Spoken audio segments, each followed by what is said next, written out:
The alarms didn't just sound, they screamed. A piercing, metallic howl tore through the alien vessel, forcing every species on board to freeze in instinctive dread. Something had gone wrong. Something impossible. Because the warning wasn't for a hull breach or an enemy attack. It was for a human. And on this ship, humans weren't supposed to be fragile. They were supposed to be predictable. They were wrong. Lisa Chun hit the ground hard.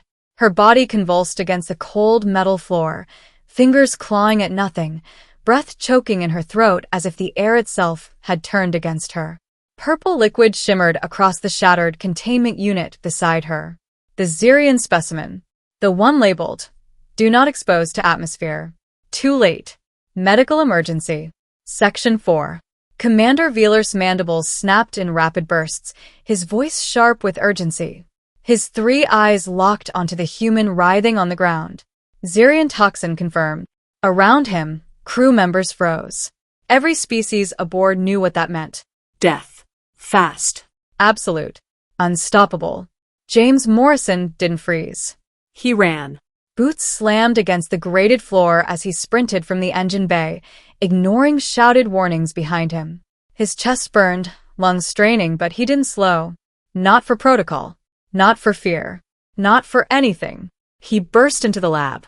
And everything stopped. Lisa lay on the floor, her dark hair soaked with sweat, her body jerking violently. Foam gathered at the corners of her mouth. Her eyes, half open, rolled back into white. Lisa! James dropped beside her, gripping her shoulders. What happened? Velar gestured toward the broken container. The specimen ruptured. Xerian poison lily. James's blood ran cold. He'd read the files. Everyone had. Lethal to 98% of known sentient species, Velar added grimly. The remaining 2% don't survive long enough to be studied. Lisa's body suddenly went rigid. Her breathing hitched, then stopped.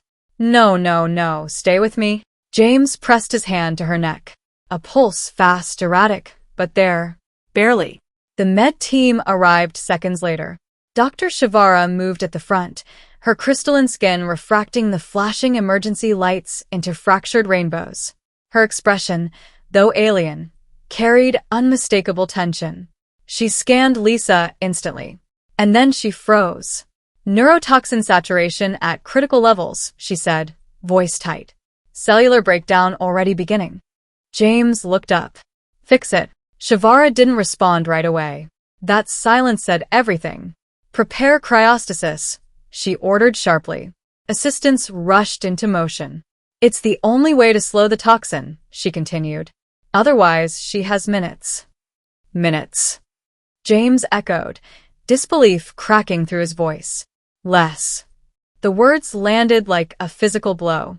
They lifted Lisa onto a hovering stretcher. Her body twitched weakly, as if fighting something inside her that no one could see.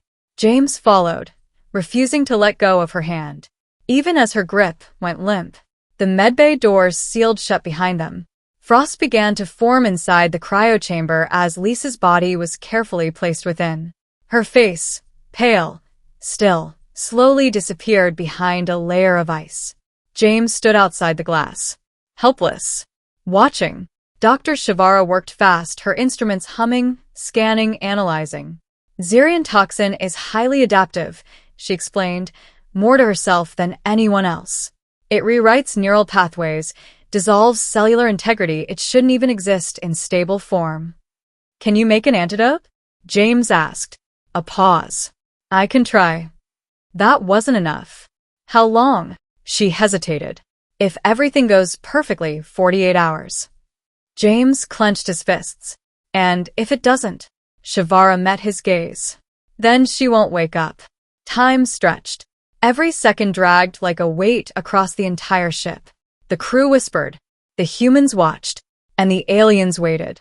Because this wasn't just another medical emergency. This was a test. Of biology. Of limits. Of what a human really was. 22 hours later, the alarms came back. But this time they didn't scream. They panicked. Every monitor in the medbay flashed red. Readings spiked wildly across every system. Dr. Shivara turned sharply, her instruments clattering to the floor. That's not possible. The cryochamber display surged with chaotic data. Temperature rising. Heart rate accelerating. Neural activity exploding. The chamber hissed.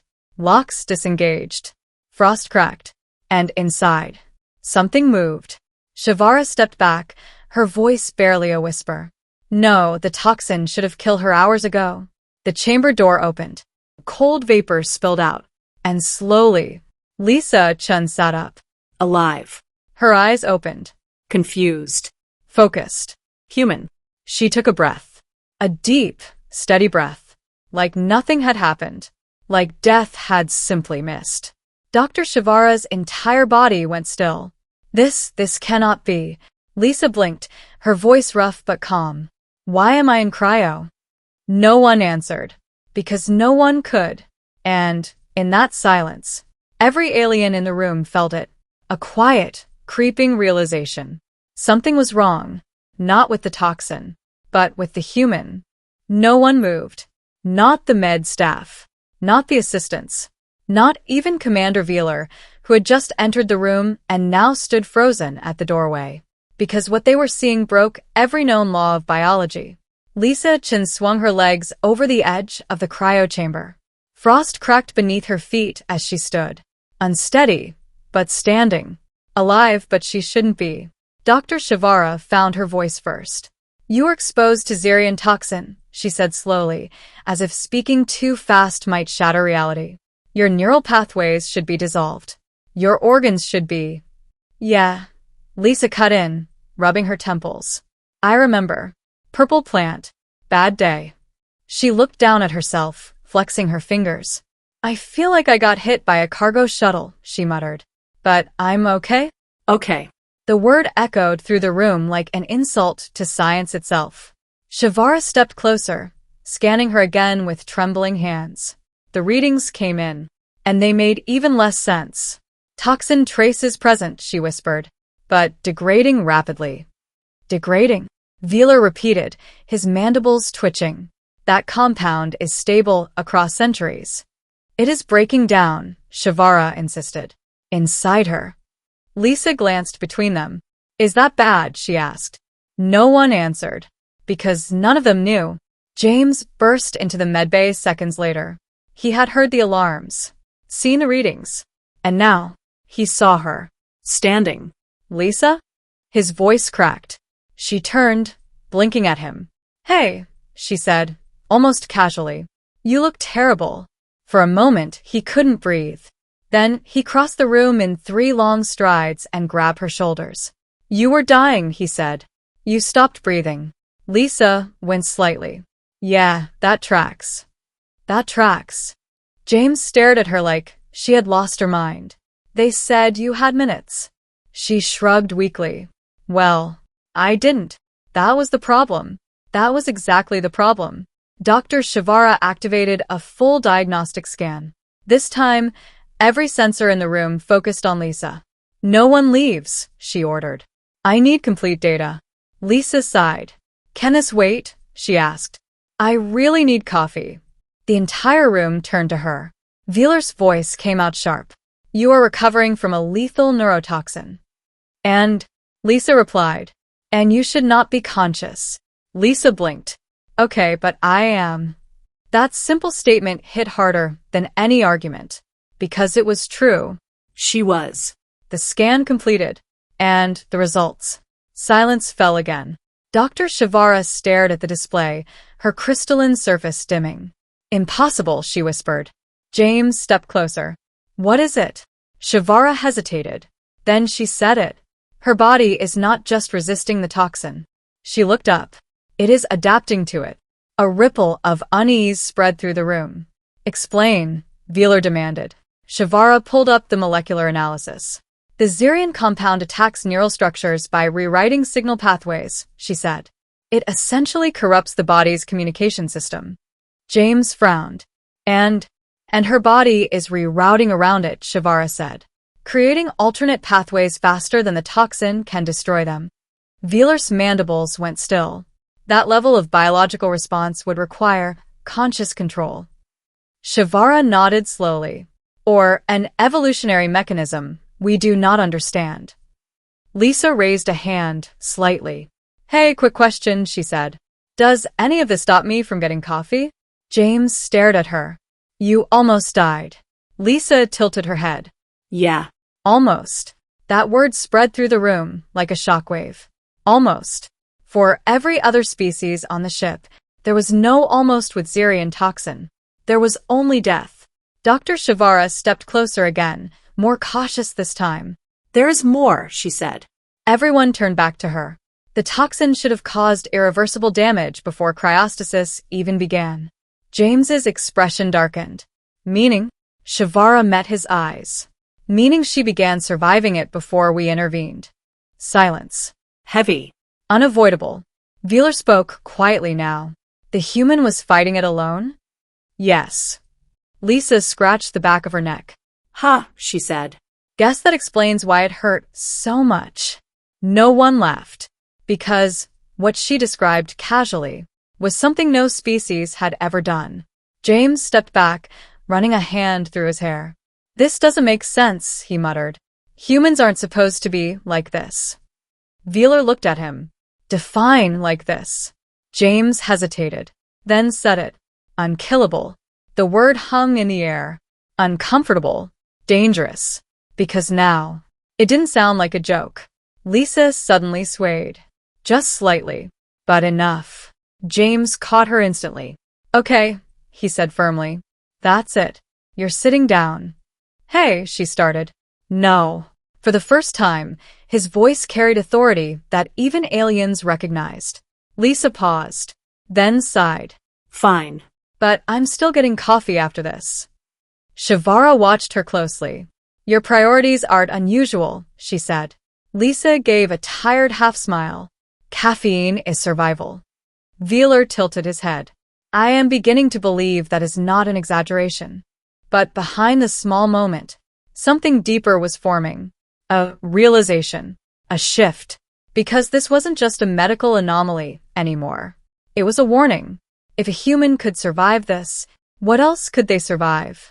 Dr. Shivara checked the final scan again, then froze. There's one more thing. James looked up. What now? Shivara's voice lowered. The toxin, it's not just breaking down. She zoomed in on the molecular data.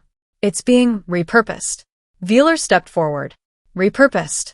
Shivara nodded slowly. Her body is converting parts of the toxin into usable biochemical energy. Silence slammed into the room. James stared at the screen. You're saying, Shivara finished it, the thing that should have killed her, her voice trembled slightly, is now making her stronger. Lisa looked between them. Wait, what? No one answered her, because every alien in that room had reached the same conclusion at the same time. This wasn't survival anymore. This was something else. Something far more dangerous. And then, the alarms changed again. Not panic. Not warning. Something new. Unknown. Dr. Shivara's console lit up with a priority signal. She checked it, and her expression shifted completely. What is it? Wheeler demanded. Shivara looked up. The toxin sample. Her voice dropped. It's reacting. James frowned. Reacting to what? Shivara turned slowly toward Lisa. To her. Lisa's tired eyes narrowed slightly. That doesn't sound good. No one disagreed. Because for the first time, the room didn't breathe. Every eye locked onto Lisa. Not with relief anymore.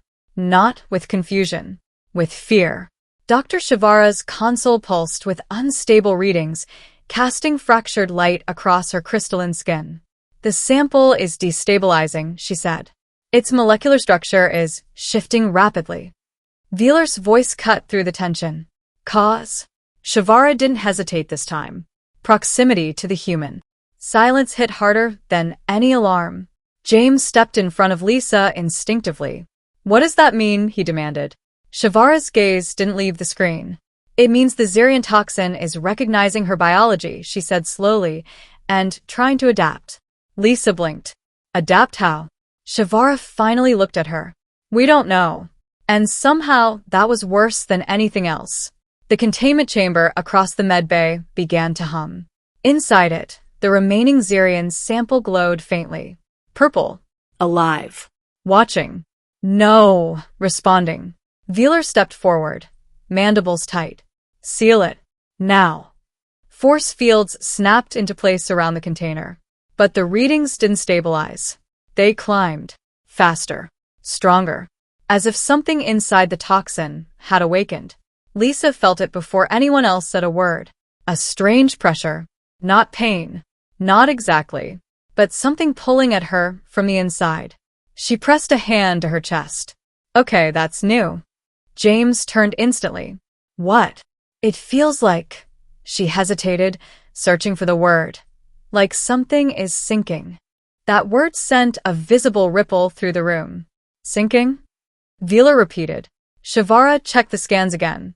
Her voice dropped. She's right. Every system reading Lisa's body spiked at once. Neural activity surged. Heart rate accelerated. But not chaotically. In rhythm. In pattern. Matching the fluctuations of the toxin. No, Shivara whispered. That should not be possible. James's grip tightened. Fix it. I don't know how. For the first time since anyone had known her, Dr. Shivara sounded afraid. Her body isn't rejecting the toxin anymore, she said. It's communicating with it. Lisa swallowed. That doesn't sound like a good thing. Shivara shook her head slowly. It isn't a bad thing either. That answer helped no one. The containment unit cracked. Just slightly. A thin fracture ran across its surface as the energy inside pulsed harder. Veeler reacted instantly. Prepare for purge. Red lights flooded the medbay. Automated systems began charging.